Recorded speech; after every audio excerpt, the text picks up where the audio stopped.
ഒരു വലിയ കൊട്ടാരത്തിൽ വളരെ ആഡംബരത്തിൽ ജീവിക്കുന്ന ഈ ഡോഗിന്റെ പേരാണ് ട്രബിൾ.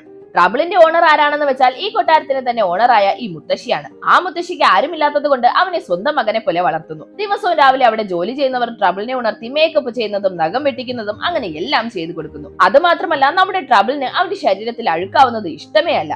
എപ്പോഴും പെർഫ്യൂം അടിച്ച് വളരെ ക്ലീൻ ആയിരിക്കും. ഇങ്ങനെ അവന്റെ ജീവിതം വളരെ ഹാപ്പി ആയി പോയിക്കൊണ്ടിരിക്കുമ്പോൾ പെട്ടെന്നൊരു ദിവസം ആ മുത്തശ്ശി മരിക്കുന്നു.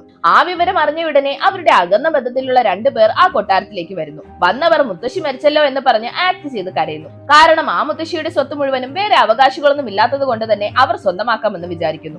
അപ്പോൾ അവിടേക്ക് ട്രബിൾ വരുന്നു. അവനെ കണ്ടവർ ഞങ്ങൾക്ക് ഡോഗ്സിനെ ഇഷ്ടമേ അല്ലെന്ന് പറഞ്ഞ് മുത്തശ്ശിയുടെ സാധനങ്ങളും ട്രബിളിന്റെ സാധനങ്ങളും ഒപ്പം ട്രബിളിനെയും ഒരു ട്രക്കിൽ കയറ്റി അവിടെ നിന്ന് അയക്കുന്നു. അപ്പോൾ ആ മുത്തശ്ശിയുടെ വക്കീൽ അവിടെ വന്ന് തന്റെ ഡോഗിനെ നന്നായി നോക്കുന്നവർക്കാണ് തന്റെ സ്വത്തിന് അവകാശമെന്ന് പത്രം എഴുതി വെച്ചിരിക്കുന്നതായി പറയുന്നു. ഇത് കേട്ട് ടെൻഷനായവർ ഒരു ഹണ്ടറിനെ പോയി കണ്ട് ട്രബിളിനെ കണ്ടുപിടിക്കാൻ ഏൽപ്പിക്കുന്നു. അപ്പോൾ വീഡിയോ ഇഷ്ടമായ ലൈക്ക് ചെയ്യൂ, സബ്സ്ക്രൈബ് ചെയ്യൂ.